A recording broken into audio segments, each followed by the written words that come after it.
ya. Soal Silakan tentang Kak. luring itu dari tanggal 13 sampai 19 Tanggal itu udah 19. ditentukan belum ya jadwalnya ya? Apa bukan jadwalnya, tempatnya? Tempatnya udah ditentukan ya Kak ya. Nanti saya share aja di grup WA gitu. Kira-kira Hmm. yang paling dekat dengan peserta itu kira-kira di SMP mana gitu ya Kak ya. Oh gitu. SMP 1 Karanganyar ya SMP SMP ya. satu mana ya Kak ya? di Asep tuh. Di Karanganyar ya. Di sini nanti ada untuk tempat-tempatnya udah ditentukan ya Kak ya dari sananya gitu. Nanti saya share aja kira-kira yang dekat dengan peserta di kelas 1 ini kira-kira di SMP mana gitu.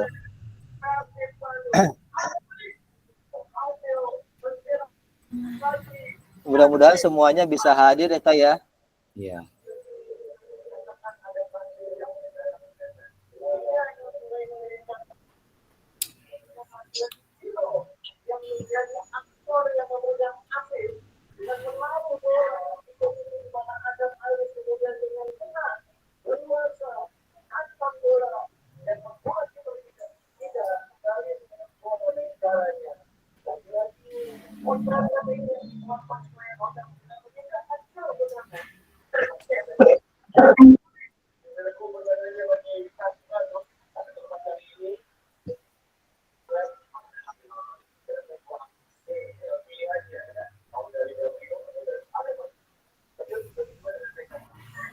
Selamat malam Kang.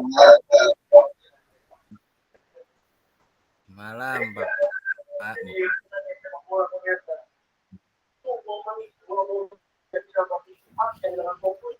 Ya, alhamdulillah selamat malam ya. Sehat Pak.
Yang lainnya belum pada masuk ya Kak ya.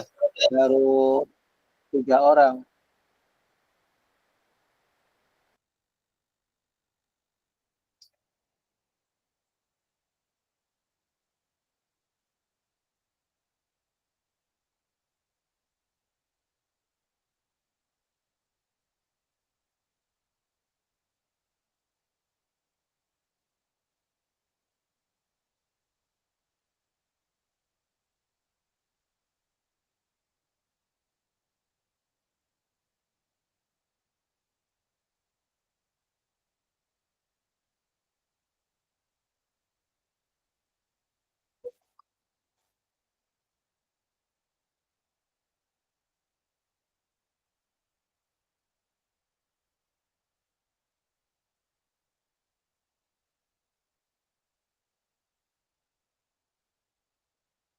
Kita tunggu 6 menit lagi ya Kak ya. Ya Pak. Nanti kalau misalkan udah 19.40 kita mulai aja.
Itu kan di grup ya, saya udah share untuk tempat kegiatan diseminasi luring ya Kak ya. Kira-kira tempatnya yang paling dekat dengan peserta di kelas 1 itu di SMP mana ya Kak ya?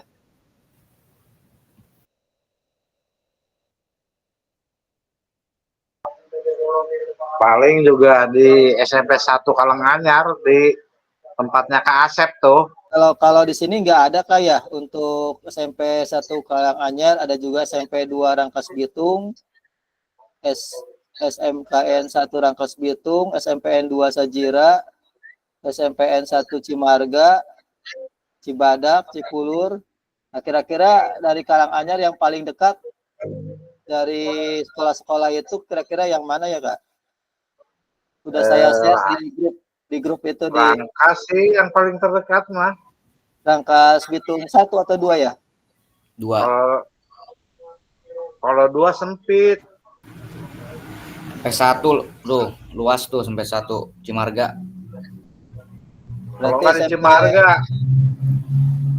oh kalau SMP 1 Rangkas Bitung nggak ada juga di sini. Ada juga SMK 1 Rangkas Bitung. Ada juga ya, SMPN 1 Cimarga ada juga. Iya, sampai 1 ya Cimarga.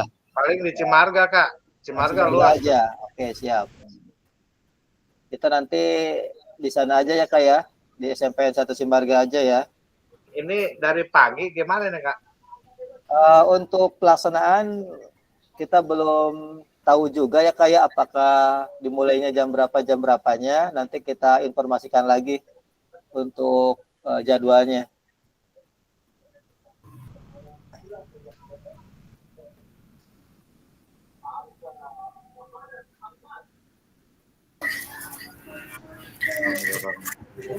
Kak, izin bertanya. Nah, Ya, pas silakan. pas tanggal luring kan tanggal 13 sampai 19 ya. Ya, Nah, kebetulan waktu itu pas ada di gladi bersih ANBK. Saya jadi proktor kecamatan. ya. Boleh apa? Soalnya kalau proktor kecamatan harus memantau. Gimana Ya. itu Kak? Kira-kira solusinya? Paling kalau misalkan bentrok nggak apa-apa. Kalau misalkan kira-kira berapa hari ya Kak ya izinnya? Em, 2 hari. 4 hari sih, tapi bisa maksudnya setelah dinyatakan aman setiap sekolahnya, bisa saya kembali lagi ke kelas gitu. Boleh. Seperti itu aja Kak. Kalau misalkan memang pada waktu pelaksanaannya itu bentrok dengan gladi HNBK ya Kak ya. Iya,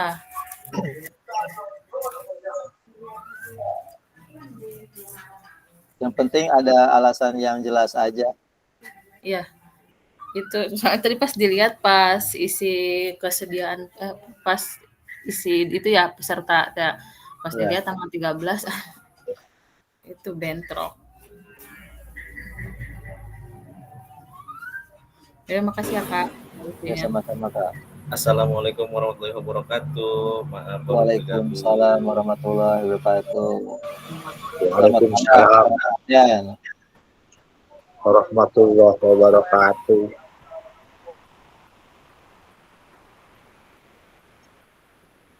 Kak Gali sehat Kak Gali? Sedang di kampung malah Kumaha Andre aman, terkendali, guludug, aya kene guludug. Kali cepat ditunggu sama BKAD, aset sama BHP, tolong dong dikerjakan ya. Terus untuk macam-macam lah. Ini bendahara bosnya ini, waduh ngumpet aja ini. Irfan, terus ngopi cai ke Irfan. Ngopi. Absen. Iya. Oke, kita mulai aja ya Kak ya. Udah lewat 10 menit. Oke, Assalamualaikum warahmatullahi wabarakatuh. Waalaikumsalam warahmatullahi. Waalaikumsalam warahmatullahi wabarakatuh. Waalaikumsalam warahmatullahi wabarakatuh. Malam kakak-kakak semuanya ya. Kita ketemu lagi di tatap maya yang ke-7 di modul 1.5C1 yaitu tentang kuatkan pemahaman tentang pengembangan kurikulum PJOK. Nah, mungkin kakak-kakak semuanya juga sebelumnya mungkin sudah baca ya di modul 1.5C1 tentang pengembangan kurikulum PJOK. Kita akan bercerita tentang pengembangan kurikulum PJOK selama 2 JP sampai pukul 21.00 ya. Mudah-mudahan kita tidak lebih dari pukul 21.00.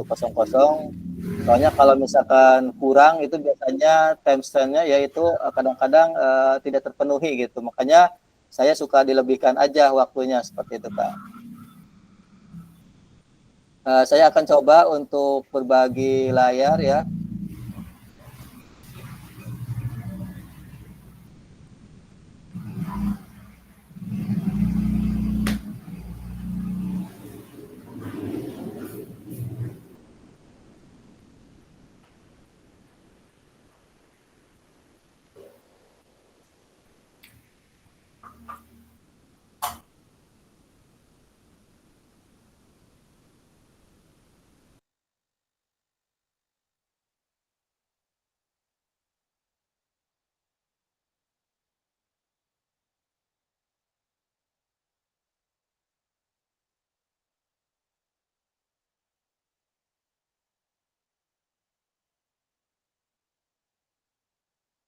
Sudah kelihatan Kak slide-nya? Kelihatan.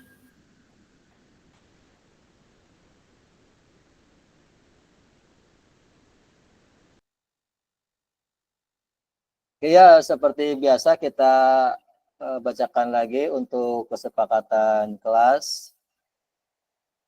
Yang pertama yaitu menyalakan kamera, kemudian yang kedua mematikan mikrofon, yang ketiga hadir seutuhnya, yang keempat menghargai waktu bersama, yang kelima memaksimalkan fitur chat, yang keenam klik tombol raise hand sebelum bertanya, dan yang ketujuh yaitu gangguan teknis adalah hal wajar. Nah, agenda untuk sesi pada malam hari ini yang pertama adalah backward design. Kemudian yang kedua adalah pengembangan kurikulum PJOK. Dan yang ketiga yaitu tentang pemikiran Ki Hajar Dewantara dan kurikulum Merdeka.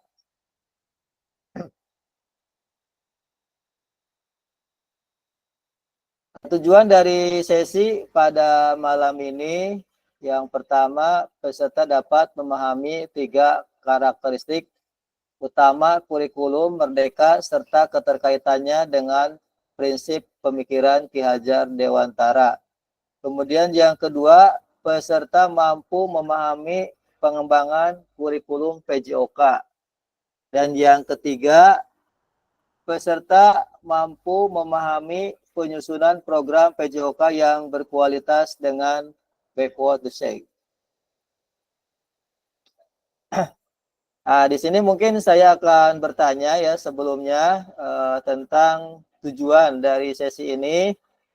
Yang pertama di sini adalah memahami 3 karakteristik utama kurikulum Merdeka. Yang terkait dengan prinsip pemikiran Ki Hajar Dewantara. Mungkin yang kakak-kakak tahu, mungkin apa 3 karakteristik utama dalam kurikulum Merdeka ini? Silakan yang tahu boleh diklik tombol raise-nya. Apa saja yang termasuk ke dalam karakteristik kurikulum Merdeka yang terkait dengan prinsip pemikiran Ki Hajar Dewantara?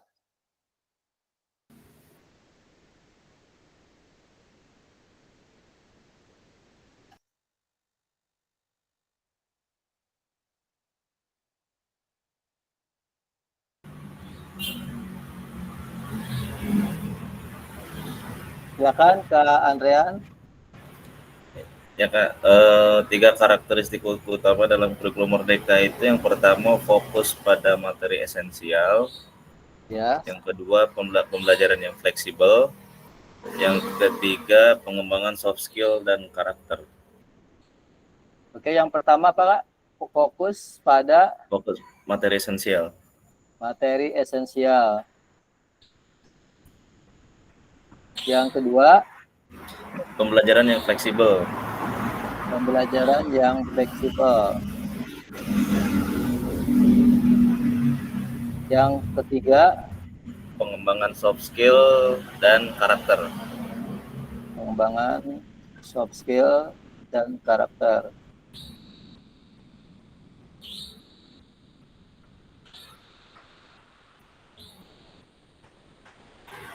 Oke, silakan. Mungkin ada yang lain dari kakak-kakak. Semuanya mungkin yang berbeda dengan pendapat Kak Andrean tentang, silakan. Kak Lucy, silakan Kak Lucy. Baik Kak, menurut kurikulum Merdeka yang pertama pembelajaran berbasis proyek, fokus pada materi yang esensial dalam pendalaman literasi dan numerasi. Yang ketiga pendekatan pembelajaran yang berbeda-beda sesuai dengan kebutuhan peserta didik. Mungkin itu Kak. Yang pertama pembelajaran yang berbasis proyek ya. Yang Proyek, kedua ya. pendalaman yang materi yang esensial. Esensial. Pendekatan pembelajaran yang berbeda-beda. Pendekatan pembelajaran yang berbeda-beda. Oke ya, jadi untuk karakteristik dalam kurikulum Merdeka yang terkait dengan pemikiran Ki Hajar Dewantara, tadi mungkin yang dikatakan oleh Kak Andrean tentang fleksibilitas, itu betul juga ya. Jadi intinya sekolah itu dapat menyesuaikan pembelajaran sesuai dengan kebutuhan siswa yang mencerminkan tentang prinsip Ki Hajar Dewantara tentang pendidikan yang menghargai individualitas.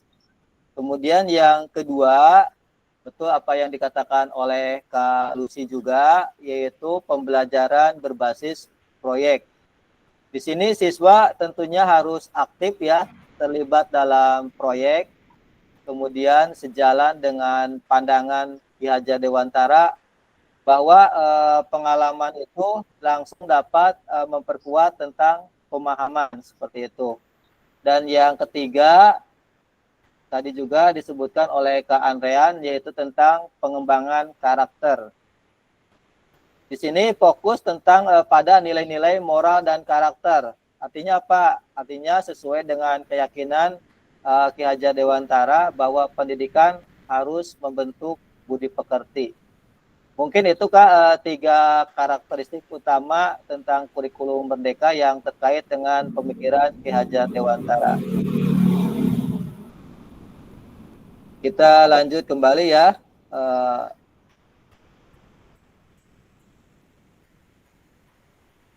Yang kedua, serta mampu memahami pengembangan kurikulum PJOK. Mungkin di antara kakak-kakak semuanya, apakah sudah memahami tentang pengembangan kurikulum PJOK atau misalkan belum memahami pengembangan kurikulum PJOK seperti itu.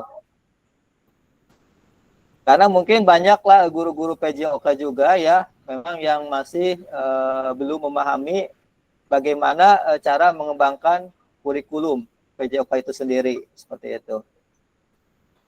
Silakan mungkin ada yang mau berbagi pengalaman tentang bagaimana memahami pengembangan kurikulum PJOK di sekolahnya. Silakan, boleh yang lainnya yang mau berpartisipasi atau berbagi pengalaman.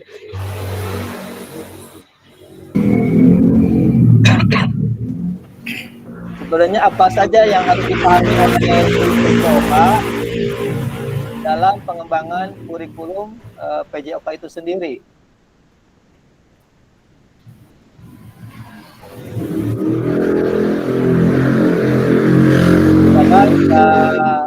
Kali mungkin ada yang mau berbagi pengalaman di sekolahnya bagaimana cara memahami pengembangan kurikulum PJOK itu sendiri.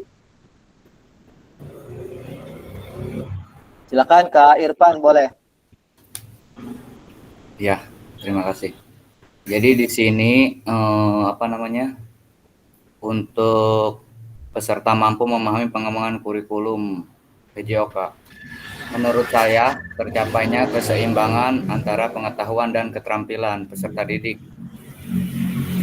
Tidak hanya mampu untuk memahami teori dan konsep yang terkait dengan aktivitas fisik dan kesehatan, tetapi juga mampu menerapkan keterampilan praktis dalam kehidupan sehari-hari. Mungkin itu. Oke, terima kasih kepada Kak Irfan ya yang telah berbagi pengalaman bahwa menurut Kak Irfan tadi bagaimana cara memahami pengembangan kurikulum PJOK, artinya bahwa bukan hanya harus memahami pengetahuan tetapi juga harus mendalami keterampilan ya Pak ya untuk dalam kehidupan sehari-hari seperti itu. Iya Pak. Oke, silakan yang lainnya boleh. Ada lagi?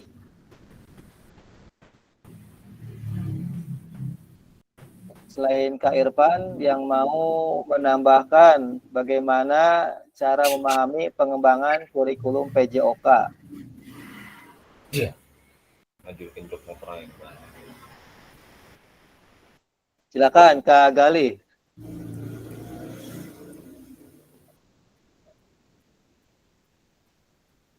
Izin Ya, berpendapat ya silakan, Kak ya. Boleh Kak.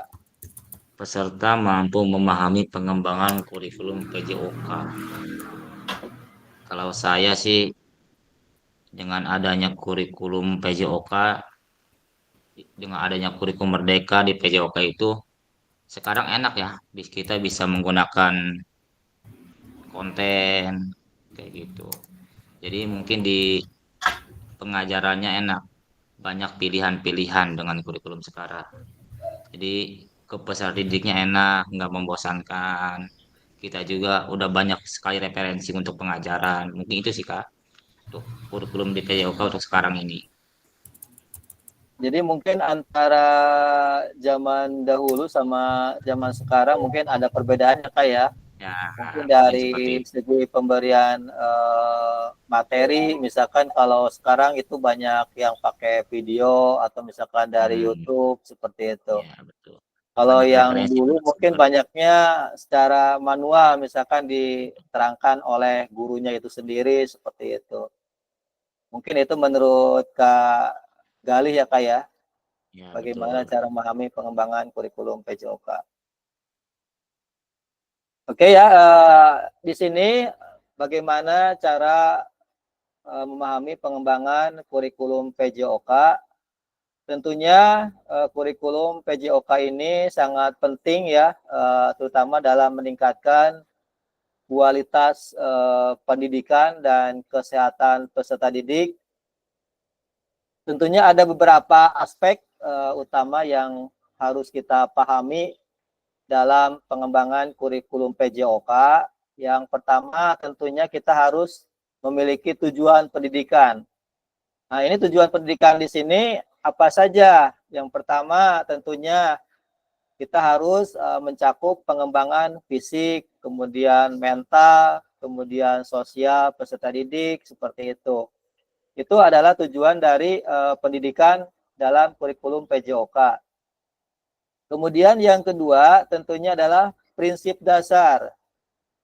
Nah, di sini prinsip dasar ini artinya kurikulum harus berbasis pada prinsip keterlibatan aktif, Kak, di sini. Kemudian pembelajaran yang menyenangkan seperti yang tadi dijelaskan oleh Kak Galih ya. Jadi intinya pembelajaran tidak monoton, artinya pembelajaran harus menyenangkan. Kemudian tentunya harus ada pengembangan keterampilan motorik. Nah, tadi apa yang dijelaskan oleh Kak Irfan ya, bukan hanya pengetahuan saja, tapi harus ada pengembangan keterampilan motorik atau keterampilan geraknya seperti itu. Kemudian selanjutnya yaitu tentang metode pembelajaran. Nah, di sini tentunya kita harus menggunakan metode pembelajaran yang beragam, Kak. Misalkan kalau dalam PJOK itu dengan menggunakan permainan, kemudian latihan, kompetisi. Artinya apa? Untuk menjaga motivasi dan keterlibatan peserta didik itu sendiri, Kak. Kemudian yang keempat, yaitu tentunya adalah evaluasi. Di sini tentunya evaluasi ini sangat penting, tentunya untuk mengembangkan komprehensif untuk mengukur perkembangan fisik dan keterampilan siswa itu sendiri, Kak. Dan yang terakhir adalah tentunya adalah inovasi. Jadi di sini kurikulum PJOK tentunya harus fleksibel. Artinya apa? Harus mampu mengadopsi dari inovasi yang terbaru dalam olahraga. Jadi artinya harus fleksibel. Jangan sampai kurikulum PJOK ini dari dulu sampai sekarang tetap seperti itu aja, tapi harus ada inovasi terbaru seperti dengan menggunakan teknologi, kemudian dengan pendekatan pedagogis yang baru seperti itu, Kak. Jadi itulah cara memahami pengembangan kurikulum PJOK seperti itu.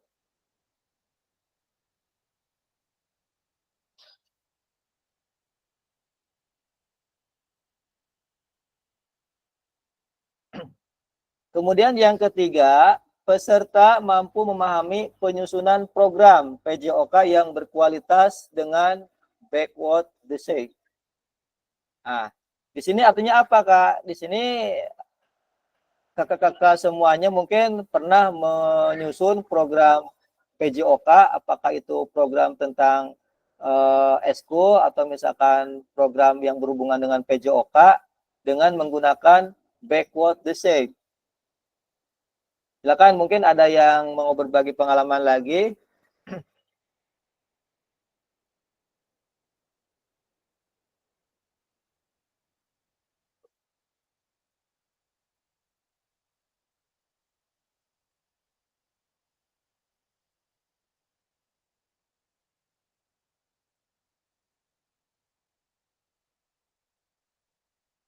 Apakah mungkin kakak-kakak semuanya ada yang sudah pernah menyusun program PJOK dengan backward design?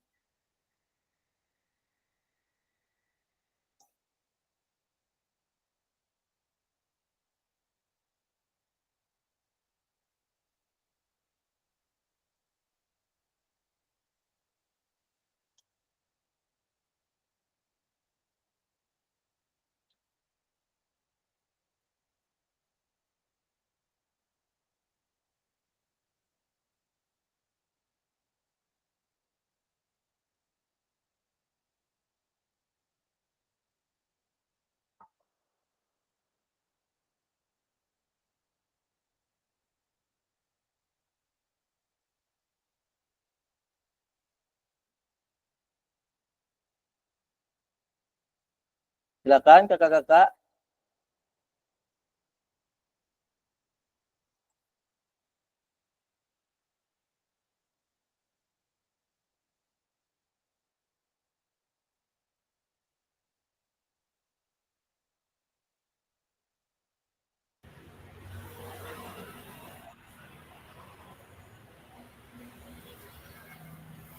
Oke, silakan Kak Andrean, mungkin sudah baca-baca di LMS-nya tentang modul tentang pengembangan kurikulum PJOK, terutama dengan backward design ini.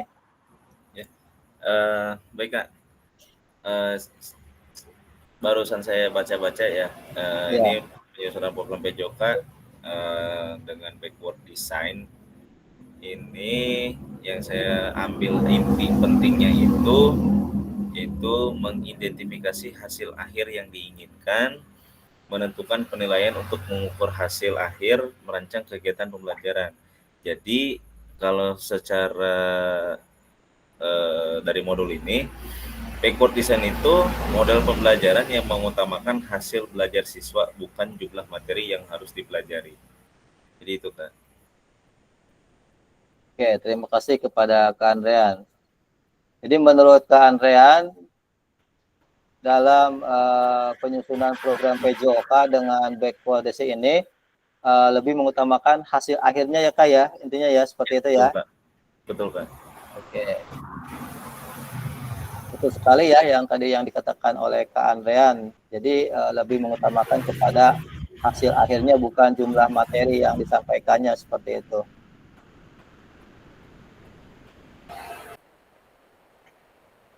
Oke, kita lanjut ya. Backward design dalam pengembangan kurikulum PJOK.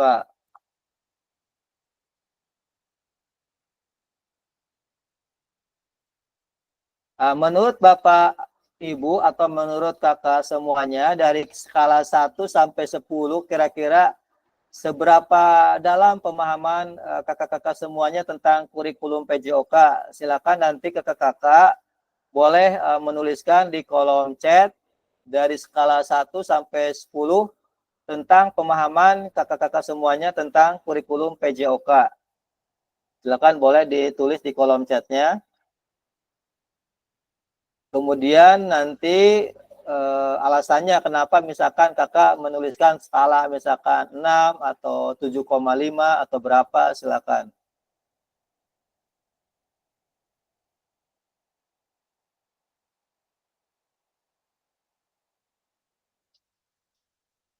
Atau mungkin ada yang menulis skala 10 mungkin.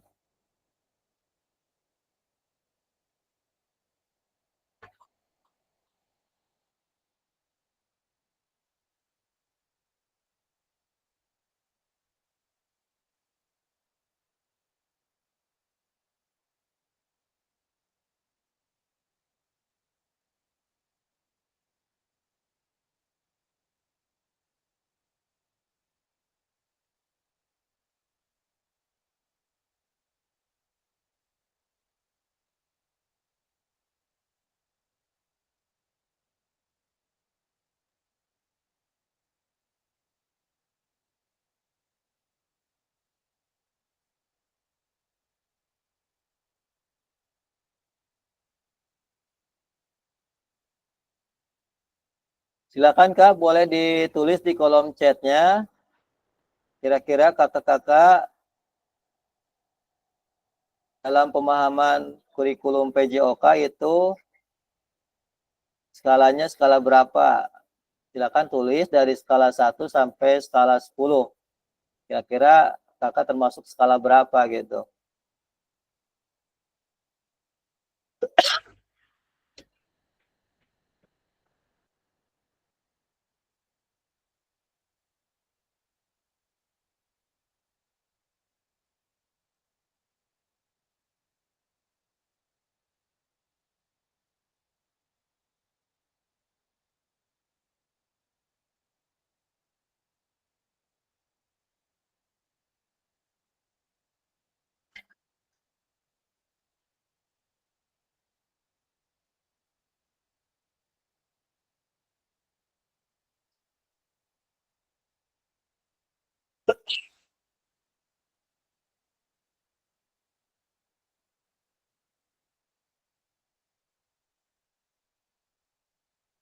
Oke, Kak Gali menuliskan skala 6,5.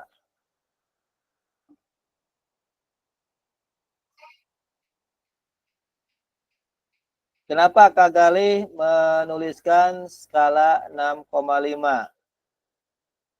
Misalkan nggak menuliskan skala 80 atau misalkan 8,5. Baik, Kak, kalau menurut saya mengenai pemahaman tentang kurikulum PJOK sebetulnya udah enak ya dari kurikulum yang sekarang. Tadi kan kita udah dibantu dengan pendekatan pedagogik yang anu lah untuk mempermudah kita. Tapi saya pribadi masih belum bisa memanfaatkan, entah itu kita memanfaatkan dengan konten, dengan video, dengan banyaklah hal. Saya masih belum bisa memanfaatkan itu.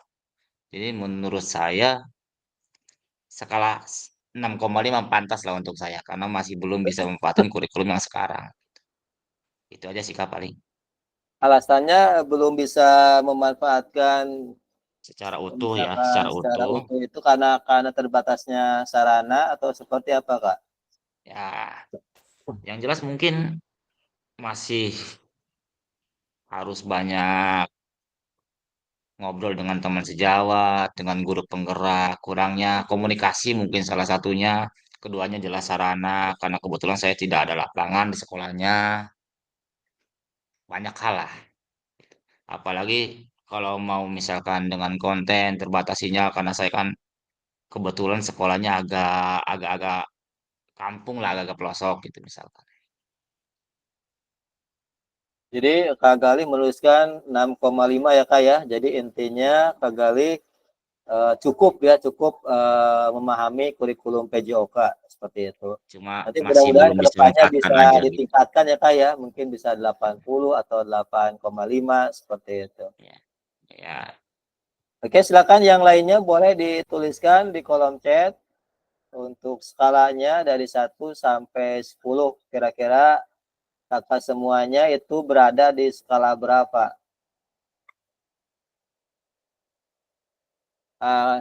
Kak Lucy, di sini Kak Lucy menuliskan skalanya skala 5. Karena masih banyak yang belum saya pahami dan kuasai, maka saya harus mempelajari lebih giat lagi dan juga harus meningkatkan literasi lagi supaya bisa memberikan yang terbaik bagi peserta didik yang lebih berpihak kepada peserta didik. Nah, kenapa Kak Lucy ini menuliskan skala 5? Skala 5 ini kan mungkin di bawah ya, di bawah standar. Misalkan untuk standarnya mungkin 6,0. Kenapa Kak Lucy menuliskan skala 5? Karena menurut saya kurikulum PJK itu udah beragam, udah sangat apa ya, udah sangat bagus gitu, banyak-banyak yang lebih menariknya lagi. Di sini saya masih banyak yang belum pahami gitu, cara pemanfaatannya. Karena masih saya pahamnya baru setengahnya gitu, belum full paham. Jadi mau menerapkannya itu masih kayak oh saya harus seperti ini, tapi pas prakteknya kembali lagi ke sistem yang komando itu. Jadi cara penempatan, cara menarik anak lebih fokusnya itu masih saya kurang. Jadi saya merasa masih di bawah standar gitu cara pengajaran saya.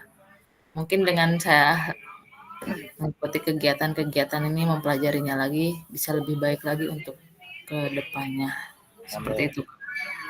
Oke, terima kasih kepada Kak Lucy ya, bahwa Kak Lucy menuliskan skala 5, artinya Kak Lucy biasa mengikuti misalkan pelatihan-pelatihan misalkan tentang kurikulum merdeka, tapi pas pelaksanaannya kembali lagi ya Kak ya, misalkan kayak pembelajaran di kurikulum 2013 seperti itu. Jadi belum ada perubahan sama sekali ya Kak ya, meskipun misalkan telah mengikuti pelatihan-pelatihan. Tapi pas Iya, pelaksanaannya seperti itu juga, seperti itu ya. ya. Oke, terima kasih. Satu lagi silakan. Selain Kak Gali, Kak Lucy, mungkin ada yang di atas 7,5.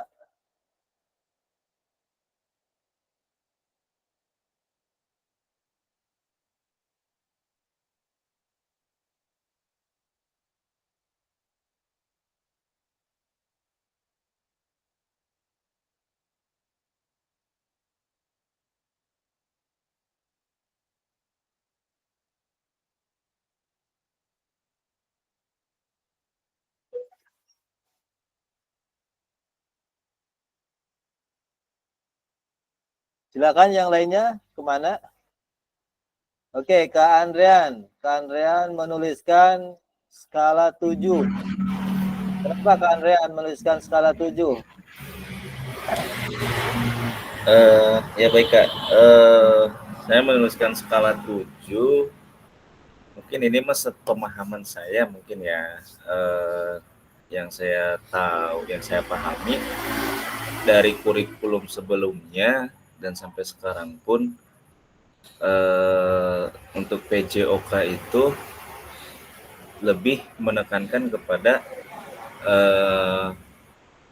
penilaian sikap pengetahuan, keterampilan dan sikap yang lebih dipandang sih seperti itu. Cuman mungkin dari kurikulum sebelumnya dan kurikulum sekarang itu mungkin yang berbeda itu dari metode dan model pembelajarannya. Mungkin hanya itu kan. Oke, terima kasih kepada Kak Andrean ya. Bahwa dari pendapat Kak Andrean tadi bahwa untuk kurikulum PJOK itu kan meliputi kognitif ya Kak ya, kemudian psikomotorik, kemudian sama afektif. Mungkin Ya, yang betul. berbeda cuma metode pembelajarannya seperti itu ya Kak ya. Ya betul. Mungkin dari metode, model dan strategi pembelajarannya mungkin ada sedikit berbeda lah. Ya, jadi kita harus menggunakan metode memang pembelajaran yang beragam Kak. Jadi intinya supaya tidak monoton, kemudian anak itu kadang-kadang kan dalam pembelajaran itu kan berbeda-beda. Misalkan kita menggunakan metode pembelajaran ini kadang-kadang tidak sesuai dengan karakteristik anak seperti itu, maka kita coba dengan metode pembelajaran yang lainnya seperti itu. Ya betul kan.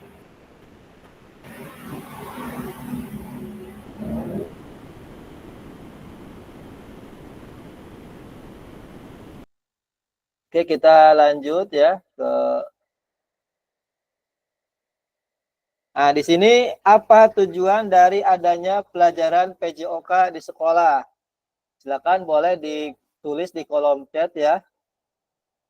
Pendapat dari kakak-kakak semuanya. Kenapa harus ada pelajaran PJOK di sekolah? Apakah pelajaran PJOK itu sangat penting atau gimana? Silakan ditulis di kolom chat.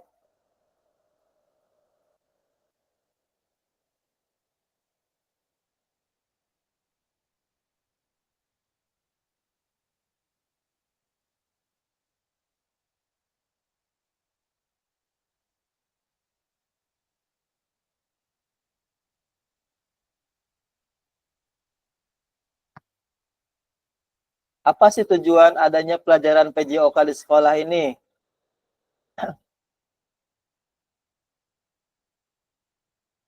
Silakan kakak-kakak boleh ditulis di kolom chatnya apa tujuan dari adanya pelajaran PJOK di sekolah.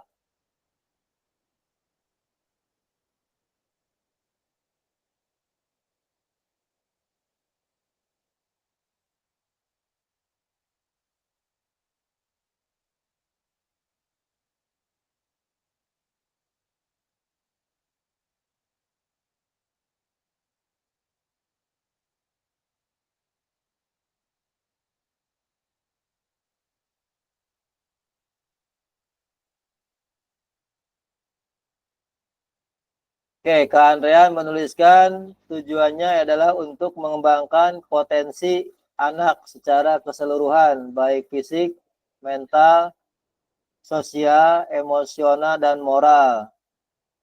Itu tujuan dari pelajaran PJOK di sekolah menurut Kak Andrean.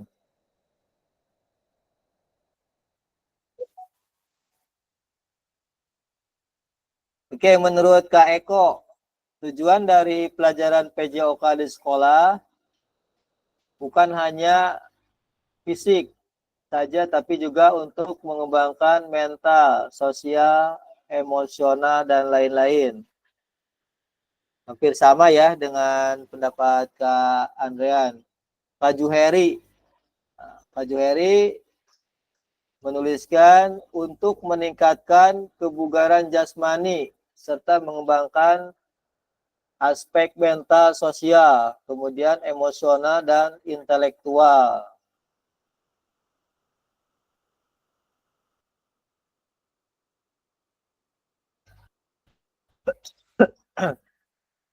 Jadi intinya tujuan dari adanya pelajaran PJOK di sekolah ini memiliki beberapa tujuan utama ya. Yang pertama yaitu tentang kesehatan fisik. Di sini kesehatan fisik ini artinya apa? Yaitu untuk mendorong peserta didik atau siswa yaitu untuk menjaga kesehatannya atau kebugarannya melalui aktivitas fisik yang teratur.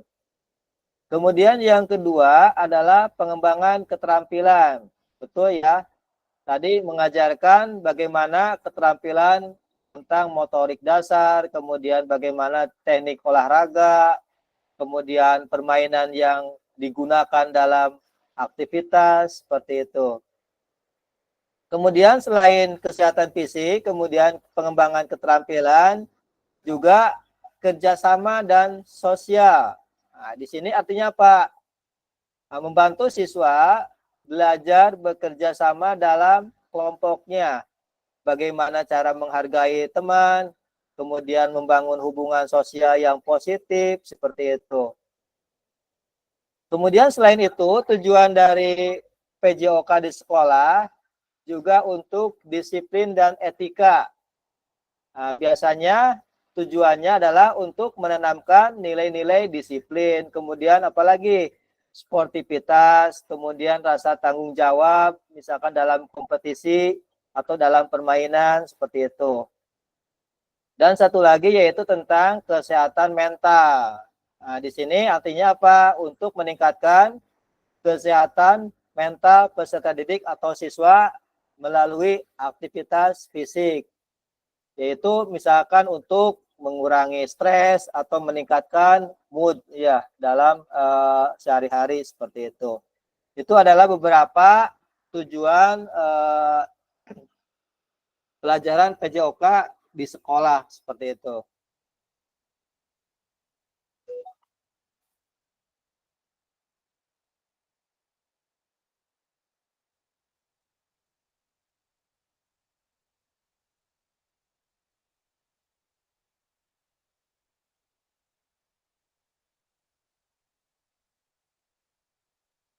Di sini menurut capaian pembelajaran PJOK, menurut kurikulum Merdeka. Di sini tujuannya ada beberapa poin ya. Yang pertama mengembangkan, kemudian menerapkan dan mengevaluasi keterampilan, konsep, strategi gerak yang akan menjadi disposisi untuk berpartisipasi dalam berbagai aktivitas jasmani. Kemudian yang kedua, membantu dan memberi dukungan dalam memilih gaya hidup sehat dan aktif secara jasmani. Kemudian yang ketiga, membangun dan menerapkan keterampilan sosial dan emosional. Dan yang keempat adalah menanamkan apresiasi dan mengembangkan sikap positif untuk aktif secara jasmani sepanjang hayat. Nah, itu adalah beberapa tujuan pendidikan jasmani, olahraga, dan kesehatan dalam pembelajaran bagi peserta didik.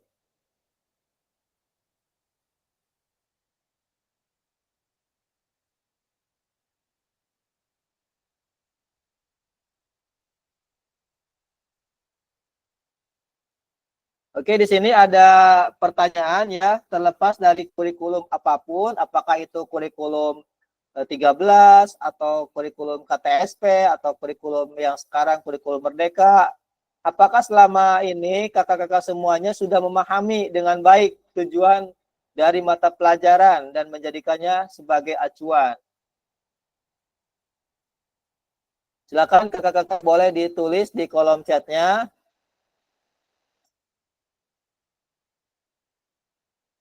Apakah kakak-kakak semuanya sudah memahami dengan baik tujuan mata pelajaran dan menjadikan sebagai acuan? Apakah itu kurikulumnya kurikulum KTSP, kurikulum 13, atau kurikulum Merdeka?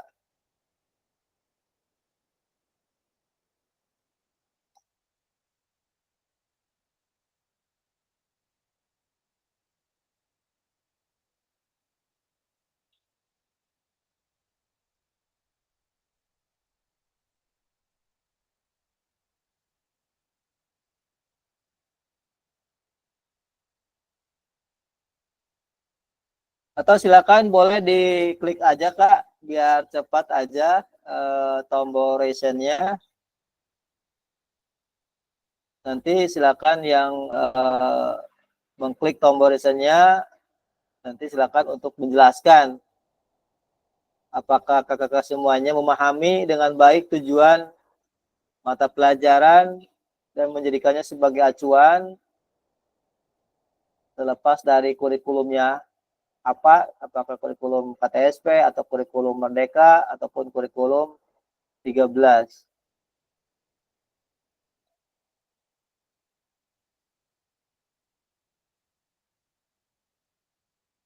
Oke, Kak Asep, ada Kak Asep?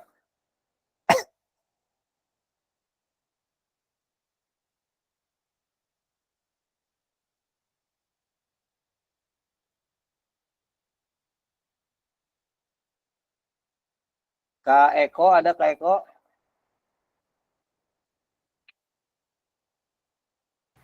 Ya, Mungkin Kak Eko ada pendapat, misalkan apakah Kakak Eko ini sudah memahami dengan baik tujuan mata pelajaran dan menjadikannya sebagai acuan, terlepas dari kurikulumnya itu kurikulum apa, seperti itu.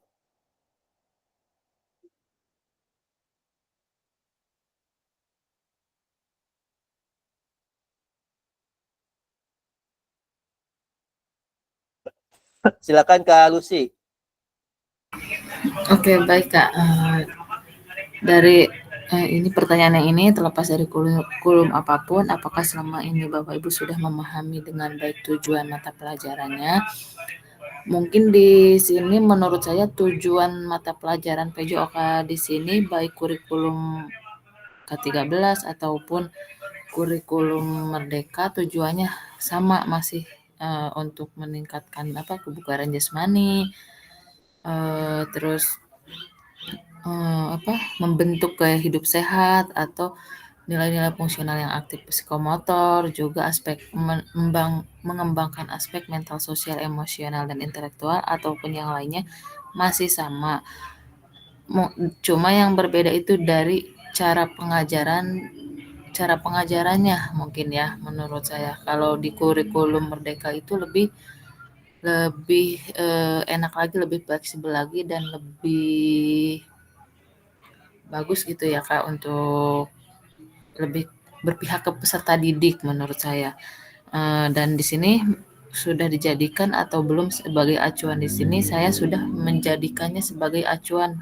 Tujuan mata pelajaran ini sudah dijadikan acuan bagi saya gitu. Mungkin itu jawaban dari saya Kak. Terima kasih.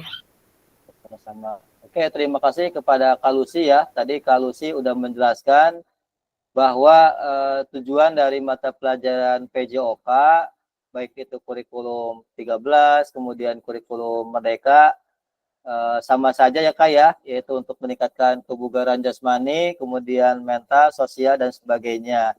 Yang membedakan adalah bagaimana cara pengajarannya saja ya Kak ya. Mungkin di Yes. kurikulum Merdeka lebih berpusat pada peserta didik, berbeda dengan kurikulum 13 atau kurikulum KTSP, seperti itu. Oke, terima kasih kepada Kak Lucy. Mungkin ada yang berbeda dengan pendapat Kak Lucy tentang memahami tentang tujuan dari mata pelajaran PJOK.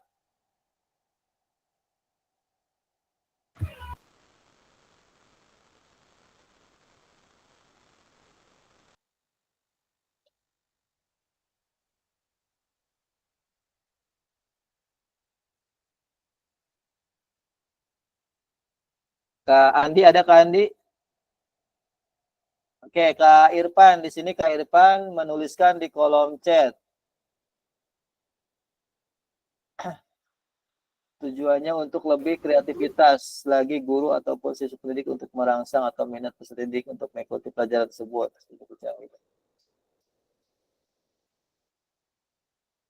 Nah, ini Kak Irfan tujuannya ya lebih kreativitas lagi guru ataupun siswa pendidik untuk merangsang atau minat peserta didik untuk mengikuti pelajaran tersebut, disertai lebih canggih atau perkembangan media pembelajaran seperti melihat video-video tentang olahraga. Artinya hampir sama ya dengan pendapat Kak Lucy, Jadi intinya tujuannya sama, meskipun kurikulumnya berbeda-beda. Yang membedakan adalah bagaimana si guru atau pendidik tersebut menggunakan metode dalam pembelajarannya, seperti itu.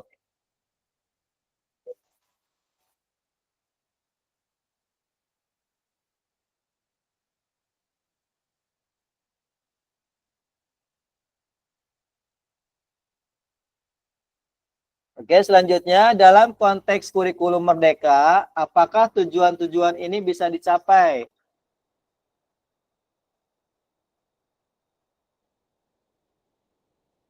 Tadi misalkan tujuan-tujuan yang dijelaskan oleh Kak Lucy, misalkan kebugaran jasmani, meningkatkan kebugaran jasmani, kemudian keterampilan mental atau sosial, seperti itu, apakah dalam kurikulum merdeka apakah dapat tercapai atau tidak?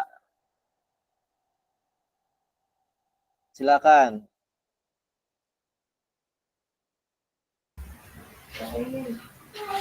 Kak Eko, silakan Kak Eko. Ya, coba menanggapi ya Kak ya. Mudah-mudahan bisa didiskusikan lagi. Kalau menurut saya pribadi bisa saja tercapai karena memang apa ya namanya, setiap kurikulum itu pasti memiliki kesuksesan apa namanya dalam pembelajaran itu sendiri. Dalam hasilnya itu tergantung kreativitas guru ataupun pendidik tersebut untuk memancing atau mematik semangat anak-anak dalam belajarnya. Mungkin itu kali.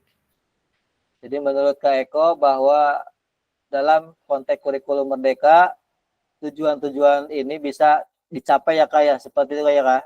Iya, betul.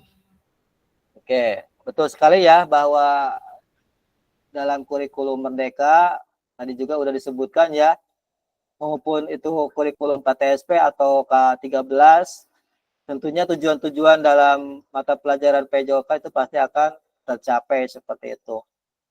Yang penting bagaimana si guru atau pendidiknya tersebut dapat memaksimalkan metode dalam pembelajaran tersebut.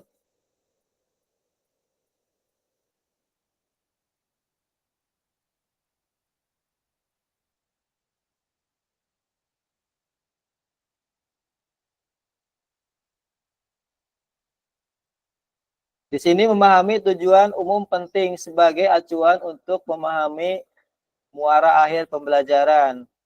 Untuk mencapai tujuan umum ini, pemerintah sudah menurunkannya ke dalam CP, capaian pembelajaran, dan mempersilakan guru atau satuan pendidikan untuk menurunkannya lagi ke dalam TP atau tujuan pembelajaran.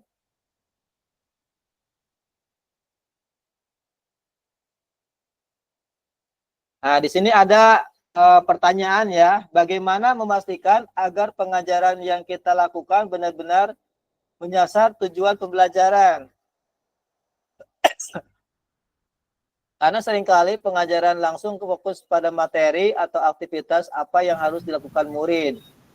Nah, kadang-kadang kalau kita sudah mengajar ya, bukannya materi yang kita sampaikan kepada peserta didik, tapi kadang-kadang kita bercerita kemana-mana gitu Kak. Nah, bagaimana memastikan agar pengajaran kita ini benar-benar menyasar ke tujuan dari pembelajaran. Seperti itu Kak.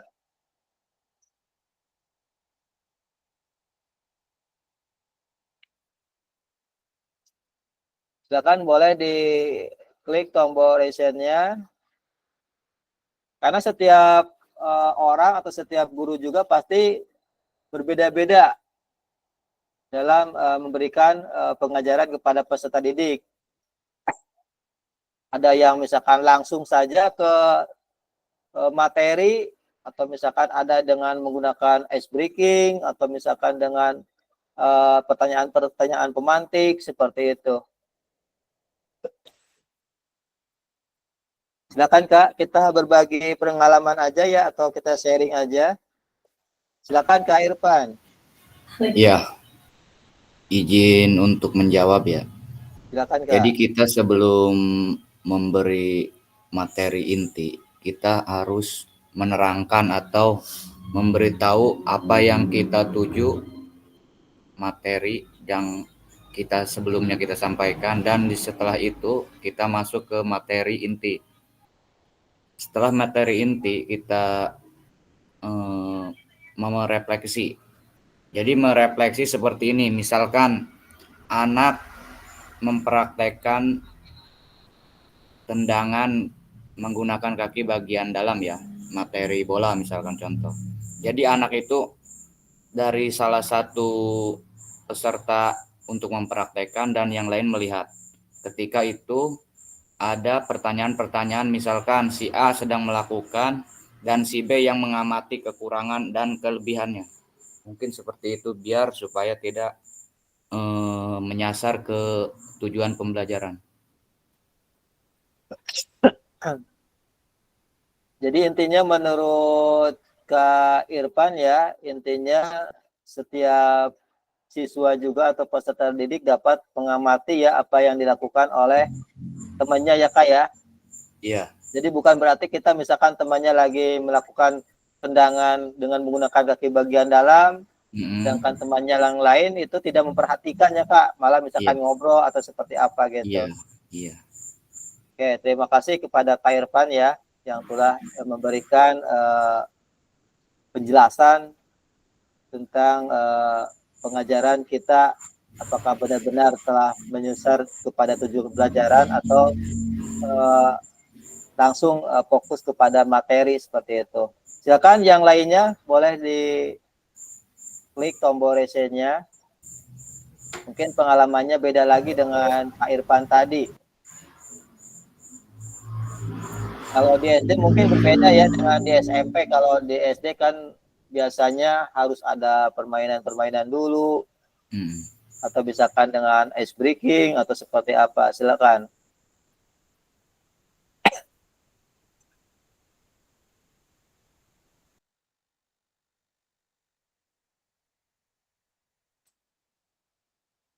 Silakan Kak Andrean, boleh coba. Ya Kak. Baik. Mungkin pengalaman untuk ini kan sudah masuk ke ranah kegiatan pembelajaran ya. Jadi sebelumnya ada, kalau misalkan di langkah pembelajaran itu kan ada di kegiatan awal ya, ada apersepsi. Nah, dalam apersepsi itu kita menyampaikan tujuan pembelajaran kita. Nah, misalkan kita akan menyampaikan materi bola basket misalkan.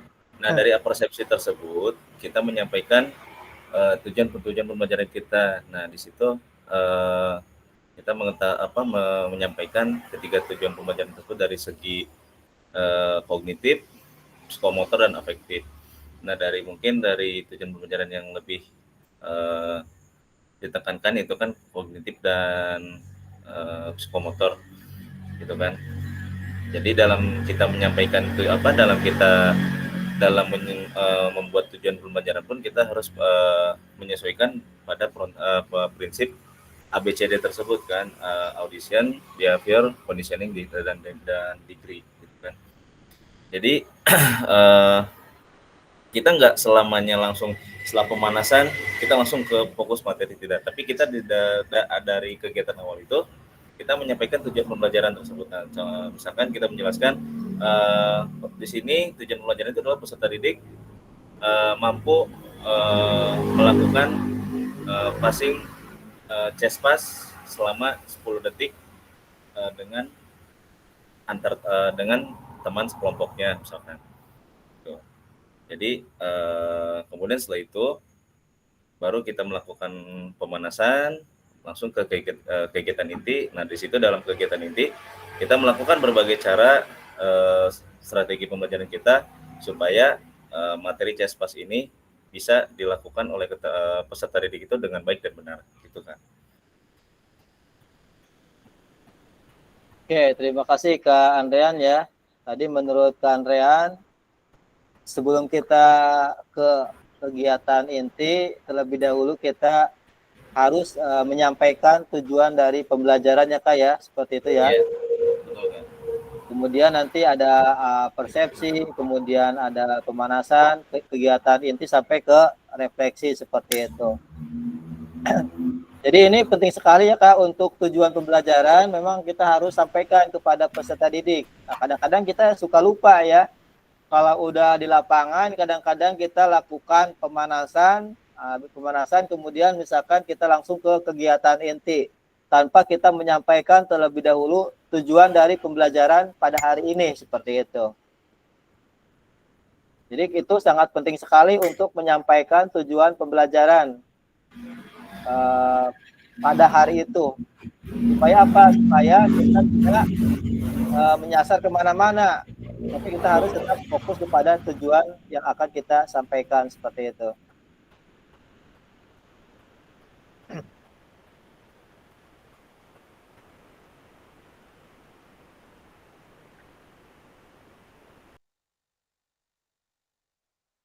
Proses backward dalam perkembangan kurikulum secara umum melalui 3 tahapan di bawah ini. Yang pertama adalah mengidentifikasi capaian pembelajaran, kemudian yang kedua menentukan metode penilaian, dan yang ketiga adalah merencanakan pengalaman belajar dan strategi pembelajaran.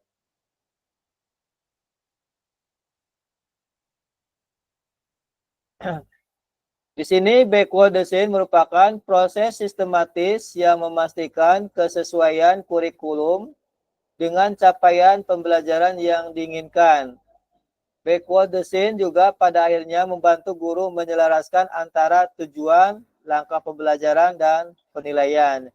Jadi intinya ada tiga tahapan dalam backward design. Ini yang pertama adalah tujuan, kemudian langkah pembelajaran, dan yang terakhir adalah penilaian.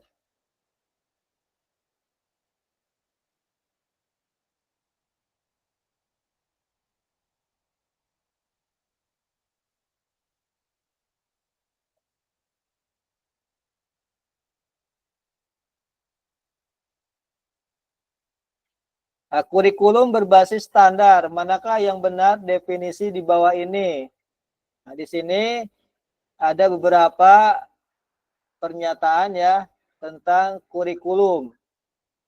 Kurikulum merupakan seperangkat aktivitas untuk menguasai keterampilan. Nah, ini pernyataan yang salah. Kemudian buku teks peserta didik dapat dikatakan adalah suatu kurikulum. Salah. Jadi yang betul adalah kurikulum itu adalah suatu standar untuk mengetahui apa yang peserta didik harus pelajari, meliputi keterampilan, pengetahuan, dan sikap. Tadi juga disebutkan ya bahwa ada 3 ranah, yaitu ranah kognitif, kemudian afektif, sikap, dan psikomotorik atau keterampilan.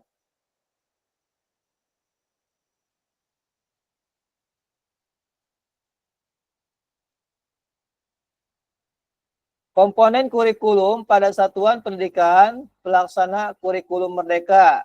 Nah, di sini ada 5 ya. Yang pertama struktur kurikulum, capaian pembelajaran, kemudian yang ketiga pembelajaran dan asesmen, yang keempat penggunaan perangkat ajar, dan yang kelima adalah kurikulum satuan pendidikan.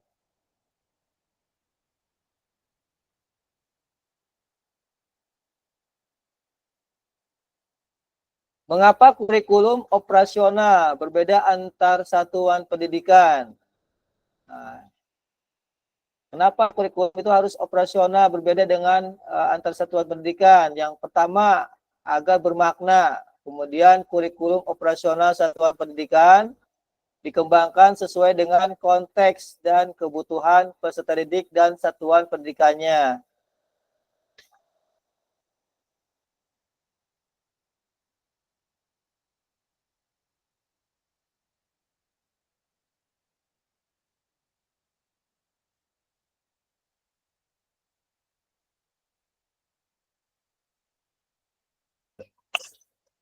Oke, nanti saya akan coba ya bagikan Jamboard ya.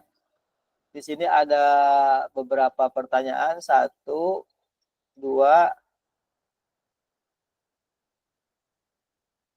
3 pertanyaan. Nanti kakak-kakak semuanya isi di link Jamboard itu, tulis jawaban dari pertanyaan tersebut.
Oke ya, maaf ya, bukan di link Jambo tapi di Google Doc ya. Silakan kakak-kakak semuanya diklik link Google Doc-nya. Di sana ada 3 pertanyaan yang harus kakak-kakak jawab. Yang pertama,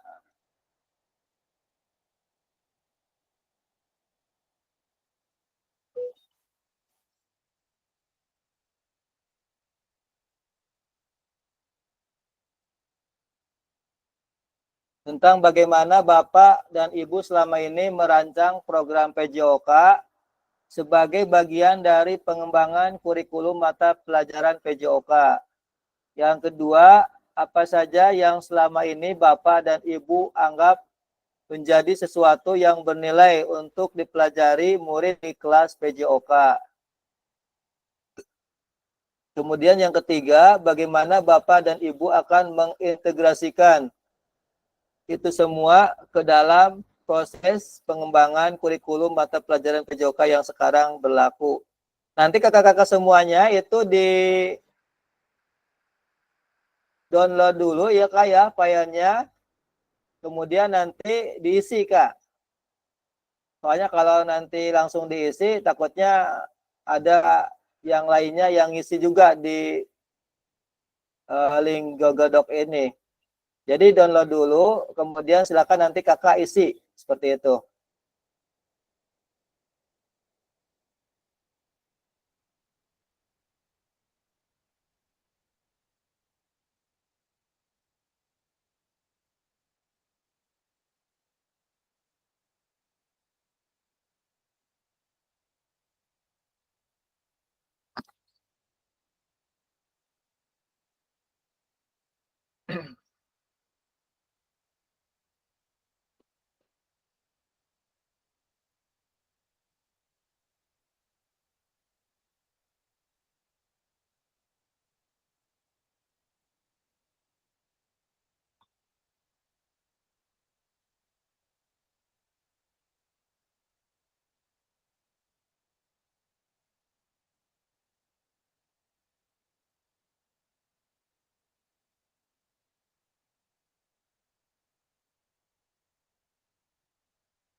Apa itu tanda yang downloadnya yang sebelah mana ya? Kok nggak bisa kebuka? Apa nggak bisa kedownload? Ini kak di file kak, file, kemudian di sana kan ada download. Nah, downloadnya Microsoft Excel aja. Ada nggak di atasnya? Iya ada nih gangguan ini kayaknya gangguan sinyal kayaknya nih. Makasih kak, maaf. Iya, sama-sama.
Ini diisinya di mana ini kak?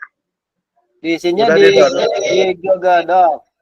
Nah, nanti di kalau udah Google? udah di-download, nanti silakan isi lagi Kak di Google Doc-nya, dibuka lagi. Soalnya kalau misalkan nggak di-download, nantinya kakak-kakak yang lainnya ngisi lagi di sana, nanti jawabannya acak-acakan gitu Kak. Makanya di-download jadi masing-masing aja jawabannya nanti. Oh, gitu. Oh iya, makasih. Iya.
Jawabannya dikemanain Kak?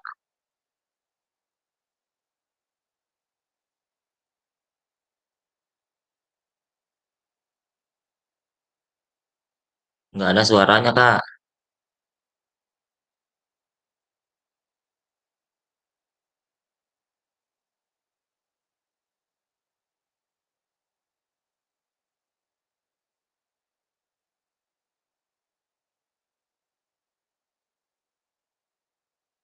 Suaranya nggak ada Kak.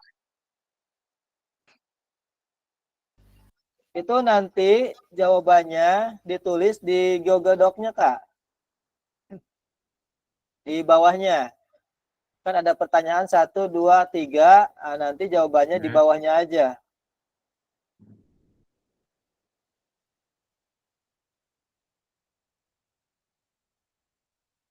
Bisa dipahami, Kak Gali?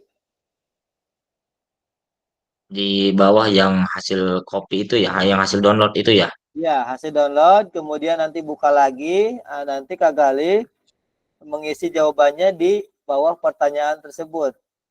Ya, yang di kolom hasil download maksudnya. Iya, betul.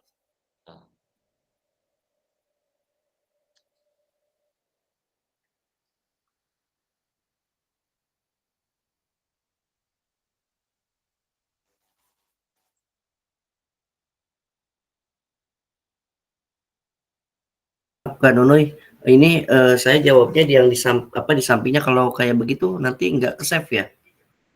Kan Maksudnya soalnya gimana? ngeliknya itu pas di kotaknya agak susah nih, maklum agak update.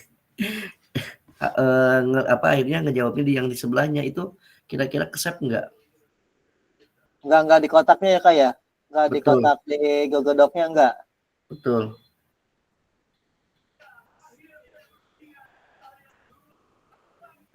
Itu gimana tuh kalau misalkan isi di dalam doknya? Itu biasanya kalau di Google Doc-nya, Kak, itu biasanya otomatis udah ter-save, Kak. Kalau misalkan kita nulis ya, itu biasanya nggak di-save lagi juga, itu kadang-kadang sudah ter-save sendiri gitu. Kalau ngekliknya sendiri, untuk ketiknya sendiri gimana itu Kak? Mohon Kalau bantuannya. kalau diketiknya biasa aja, diketik biasa, Kak. Kok ini nggak ini ya? Nggak bisa diketiknya itu. Nggak bisa, malah ada tanda panah 4. Terus mau ngeliknya bingung. Apa diperbesar dulu? Tapi sama Coba, aja. Kak. Coba, Kak. Udah diperbesar tapi nggak bisa untuk ketiknya. Atau misalkan kebawahin dulu aja kursornya, Kak. Nanti kan di bawahnya itu kan ada kotak yang kosong. Di sana aja ditulis jawabannya. Dipindahkan gitu pertanyaannya. Enggak, pertanyaannya tetap. Kan ada pertanyaan 3 ya. Kemudian itunya kursornya dikebawahin aja. Kan ada itu kan di Google Doc itu kan masih luas, Kak, ke bawahnya. Nanti tulis jawabannya di bawahnya aja. Ini kalau saya coba ini bisa, Kak.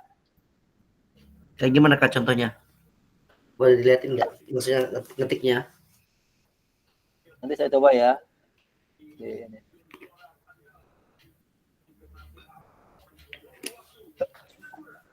Coba dikirim ini ya.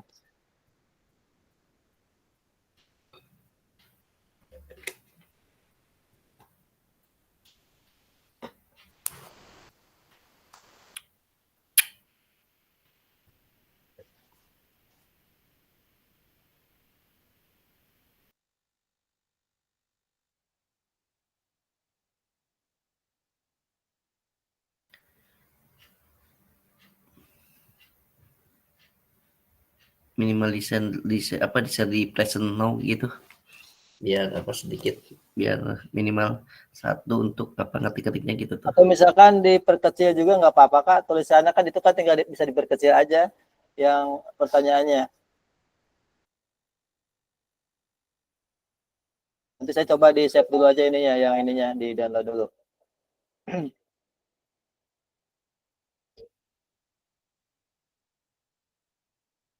Ini diperkecil biar di bawahnya bisa ngetik gitu ya. Ya, tapi di sekitaran situ gitu. ya boleh. Coba ya, makasih. Ya.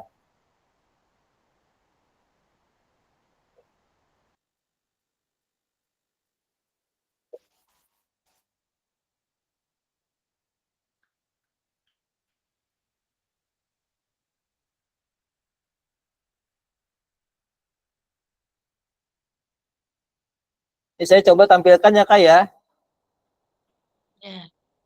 yang Google Doc-nya. Boleh. Kan ini kan pertanyaannya Kak ya, 1, 2, 3.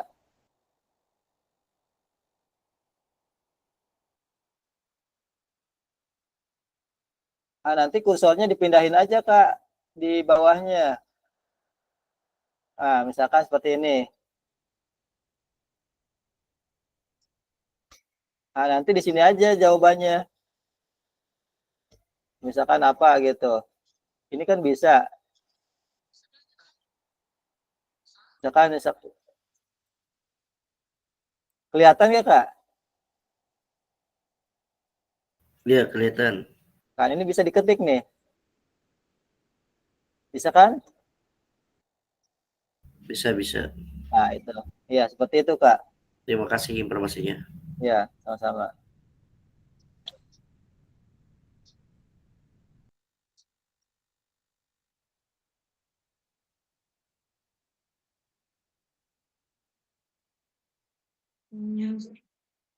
Silakan ada yang sudah selesai, boleh ditampilkan Google Doc-nya. Kemudian dijawab ya ketiga pertanyaannya. Kak Andrean sudah selesai belum?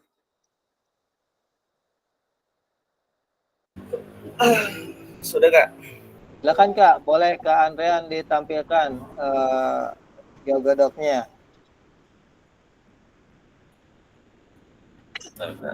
Windows.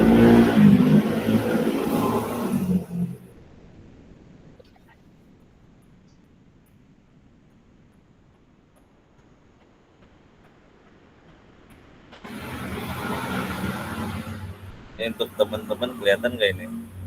Kurang besar Kak sedikit. Yang jawabannya ya. Baik Kak. Sini saya mau menyampaikan dari ketiga pertanyaan ini. Yang pertama, bagaimana Bapak dan Ibu selama ini merancang program PJOK sebagai bagian dari pengembangan kurikulum mata pelajaran PJOK? Untuk jawaban yang nomor 1, di sini saya merancang program PJOK itu dengan pendekatan holistik dan mempertimbangkan aspek fisik, emosional, dan sosial murid. Kemudian yang kedua,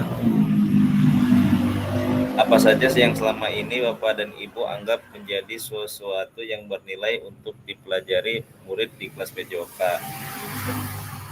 Dalam pembelajaran PJOK, ada beberapa hal yang dianggap bernilai untuk dipelajari oleh murid. Beberapa halnya yaitu keterampilan fisik, kerjasama tim, kemudian kesehatan dan kebugaran, kemudian nilai sportivitas, disiplin dan ketekunan, keterampilan dasar olahraga, kesadaran lingkungan, dan pengelolaan stres. Kemudian nomor 3, bagaimana Bapak dan Ibu akan mengintegrasikan itu semua ke dalam proses pengembangan kurikulum mata pelajaran PJOK yang sekarang berlaku? Nah, di sini ada beberapa jawaban. Yang pertama, kita harus mengidentifikasi tujuan kurikulum, kemudian menganalisis kebutuhan siswa, kemudian integrasi konten, kemudian yang keempat, metode pengajaran, yang kelima, evaluasi dan umpan balik, kemudian yang terakhir itu adalah pelatihan guru. Itu Kak, mungkin jawaban dari saya. Mungkin sedikit kurang sih ya. Oke, terima kasih kepada Kak Andrean ya yang telah mempresentasikan. Tadi Kak Andrean sudah menjawab ya ketiga pertanyaan. Yang pertama, bagaimanakah Bapak dan Ibu selama ini merancang program PJOK sebagai bagian dari pengembangan kurikulum mata pelajaran PJOK? Nah, di sini Kak Andrean menjawab, saya merancang program PJOK dengan pendekatan holistik. Seperti itu. Kemudian yang kedua, dengan pendekatan holistik dengan mempertimbangkan aspek fisik, emosional, dan sosial murid. Nah, kemudian tadi yang kedua pertanyaannya,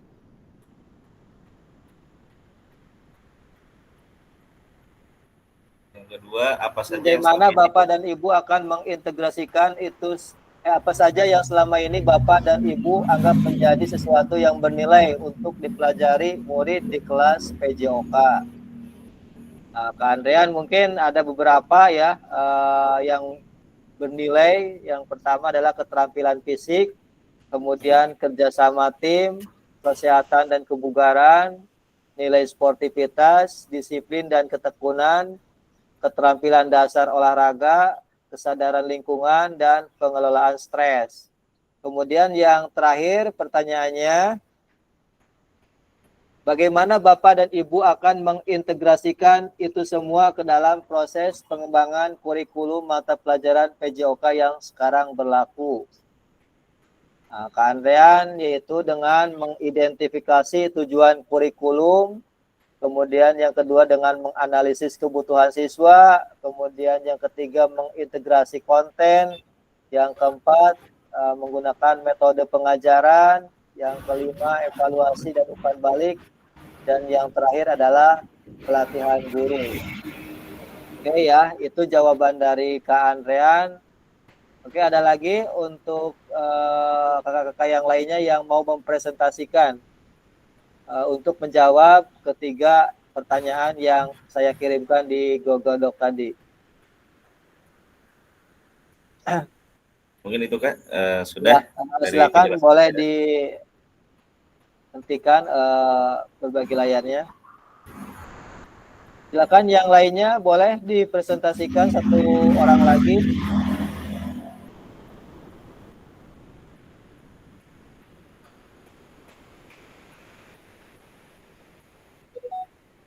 Mungkin Kak Lucy ada yang mau berbagi layar atau mempresentasikan dari jawaban Baik, Kak Besar ya. yang berikan tadi pertanyaannya. Silakan Kak Lucy. Baik Kak, izin berbagi layar ya. Silakan Kak.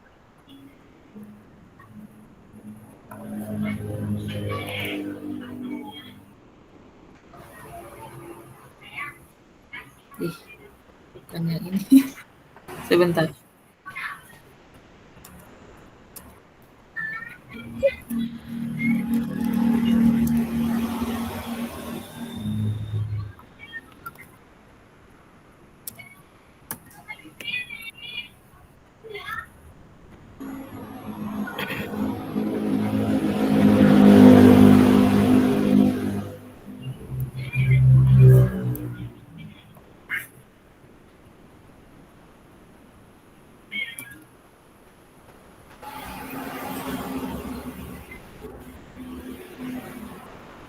Ada Kak?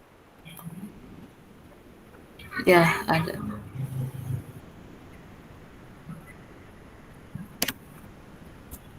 Baik Kak,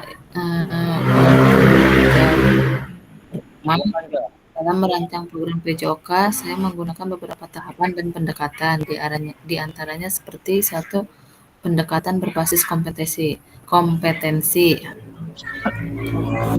Di sini menjelaskan bahwa rancangan program PJOK itu berdasarkan kompetensi dasar yang ingin dicapai oleh siswa atau CP-nya lah gitu, seperti peningkatan kemampuan fisik, pemahaman, kesehatan, serta sikap sportifnya. Yang kedua, melibatkan pemangku kepentingan, misalnya berdiskusi dengan guru PJOK yang lain, kepala sekolah, dan orang tua. Yang ketiga,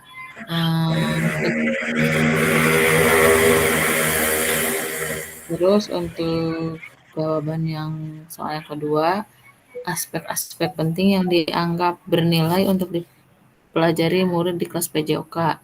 Yang pertama, keterampilan bergerak gerak dasar, yang kedua pendidikan karakter dan sportivitas, yang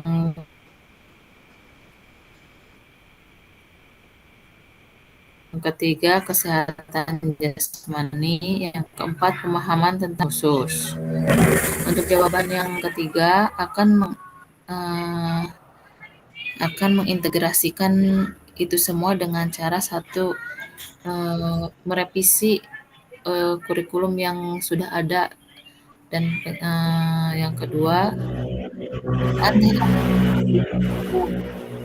yang ketiga program khusus untuk siswa dengan kebutuhan khusus, yang keempat kolaborasi dengan guru lain. Mungkin itu Kak jawaban dari saya. Oke, terima kasih Kak Lucy ya. Tadi Kak Lucy mungkin ada perbedaan ya dengan Kak Andrean sedikit.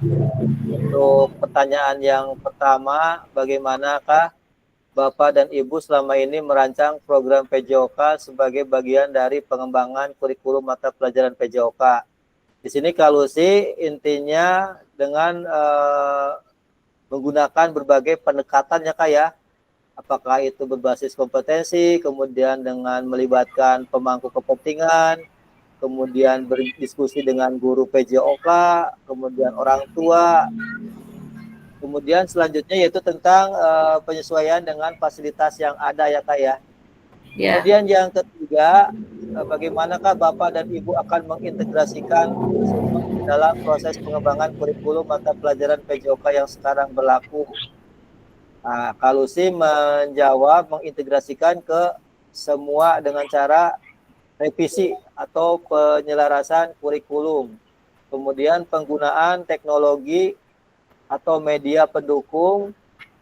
Dan yang ketiga adalah program khusus untuk siswa dengan kebutuhan khusus. Dan yang terakhir adalah kolaborasi dengan guru lain. Nah, untuk yang poin kedua, mungkin sama ya jawabannya dengan Kak Andrean tadi. Aspek-aspek yang dianggap bernilai yang harus dipelajari oleh murid, tadi keterampilan gerak, dan kemudian pendidikan karakter dan sebagainya, hampir samalah dengan yang tadi dijelaskan oleh Kak Andrean seperti itu. Oke, terima kasih kepada Kak Andrean dan Kak Lucy ya atas jawabannya. Kita sedikit ya. lagi ya, kita kembali ke slide selanjutnya.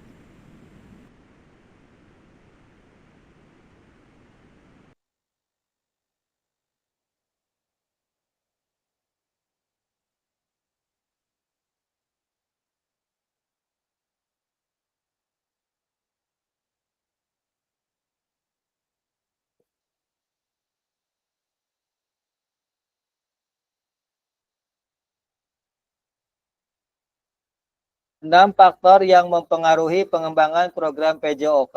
Yang pertama adalah kebutuhan dan karakteristik peserta didik. Kemudian yang kedua adalah konteks masyarakat. Yang ketiga waktu. Yang keempat alokasi jam pelajaran. Kemudian yang kelima cakupan dan tahapan. Dan yang terakhir atau yang keenam adalah teknologi.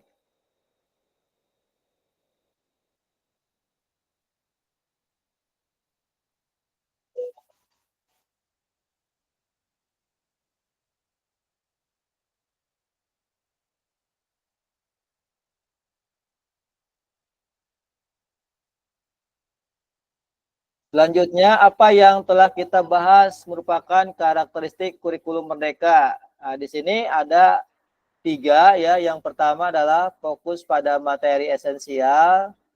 Di sini meliputi apa muatan yang paling diperlukan untuk mengembangkan kompetensi dan karakter peserta didik. Kemudian yang kedua adalah pengembangan kompetensi dan karakter. Meliputi pengembangan kompetensi sosial, emosional, dan moral peserta didik. Dan yang terakhir adalah fleksibilitas pembelajaran. Di sini tentunya disesuaikan dengan kebutuhan pengembangan kompetensi peserta didik, kemudian karakteristik satuan pendidikan, dan konteks lingkungan sosial budaya setempat.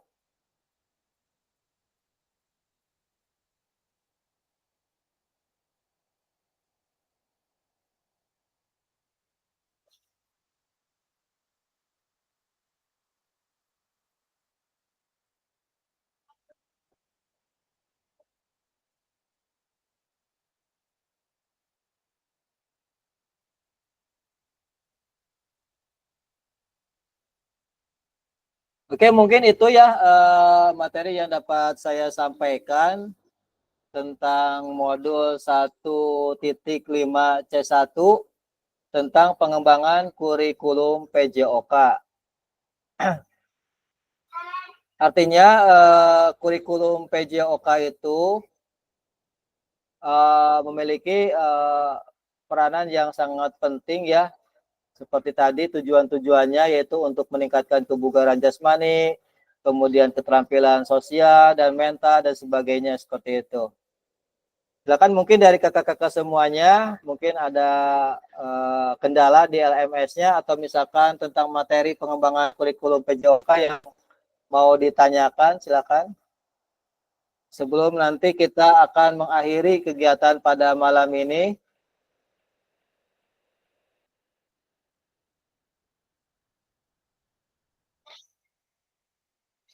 Kita nanti untuk luring ya Kak ya, tadi udah kesepakatan kita luringnya di SMPN 1 Cimarga ya Kak ya. Maaf Pak, di SMP 1 Cimarga atau di SMP 2 Rangkas? Nah, makanya tadi saya tawarkan ya ke kakak-kakak semuanya yang lebih dekat yang mana, apakah ke SMP 1 Cimarga atau ke SMP 2 Rangkas Bitung. Tadi ada yang bilang katanya di SMP 2 Rangkas Bitung sekolahnya kecil katanya. Sempit. Nah, itu. Makanya saya tawarkan kepada kakak-kakak mau di mana nih kira-kira yang lokasinya terdekat dengan peserta gitu. Kalau ini kan lingkup Karanganyar semua nih. Ya. Jangan di luar kecamatan Karanganyar gitu maksudnya. Enggak, soalnya untuk tempat desiminasi luring Kak itu udah ditentukan dari sananya Kak. Jadi kita nggak bisa memilih sekolah yang mana gitu. Itu tadi saya udah share di grup WA ya di kelas 1. Itu sekolah-sekolah yang ditentukan oleh dari BGP Provinsi Banten gitu. Tadi dari SMP 2 Rangkas Bitung, kemudian SMKN 1 Rangkas Bitung kalau nggak salah, termasuk ke SMPN 1 Cimarga seperti itu. Gimana Bapak Momo dan Bapak Juheri? Salah deket ya SMP. Kira-kira itu kalau dari rumah kakak-kakak semua itu ke SMP 1 Cimarga kita kira-kira berapa menit ya Kak ya? Kalau hitung menit sih ada yang 5 menit, ada yang setengah jam sih. Cuma Ada yang paling jauh mungkin 30 menit ya Kak ya? iya. paling menit. Kalau saya Cuma tadi tujuan Pak Andre mah dikirain bisa di SMP 1 Karanganyar gitu tujuan Pak Andre. Ternyata nggak terdaftar loh. Nggak bisa Kak ya, soalnya itu udah ditentukan dari sananya gitu, sekolah-sekolah yang dituju untuk desiminasi luring gitu. Jadi kita nggak bisa milih sekolah sendiri gitu intinya. Yang cuman kalau bisi eta doang di jalan bisa ngebul doang. Badak bau si sama, badak Kak. Juga nggak tahu nih kalau misalkan saya dari Panggarangan sana gitu, apakah mau PP atau gimana, saya juga. Kalau dari Pangkarangan sih Kak kayaknya emang 2 jam 2 Ya, jam sekitar lebih. 2 jam 3 jaman lah seperti itu. Iya. Kalau saya mah setuju di Cimarga, lebih gampang ngejar bolak-baliknya pas lagi izin. Lebih dekat ya Bu ya? Satu arah Kak. Soalnya kalau ya. di Rangkas kan harus masuk ke Komding gitu. Saya juga Ya udahlah setuju di SMP 1 Cimarga aja Pak. Oke, Apalagi yang ada di klik ya di SMP 1 Cimarga ya. Iya. Oke. Mungkin itu aja ya kakak-kakak ya untuk malam ini, karena kita udah lebih dari 2 JP ya. Sudah menunjukkan pukul 21 lebih 19 menit. Nanti kita ketemu lagi di game selanjutnya di Tetap Maya ke-8. Oke, mungkin sebelum kita mengakhiri, kita seperti biasa kita foto bareng dulu. Silakan kameranya di-on-kan. Silakan Kak Andrean boleh untuk memfoto atau men-screenshot. Oke. Kak Eko senyum dong. Senyum lah, bisa aja kan Andre. Silakan boleh bergaya bebas. Kak. Ke depan nggak kelihatan ya? Waduh, siap. Oke, saya screenshot ya. Siap. Ya. 1, 2, Senyum Kandre. 3. Oke, sekali lagi. Kandrian, sekali lagi Kandrian. Nanti silakan Ya. dikirim ya ke grup ya. Siap Kak, nanti bentar ya. Saya screen lagi.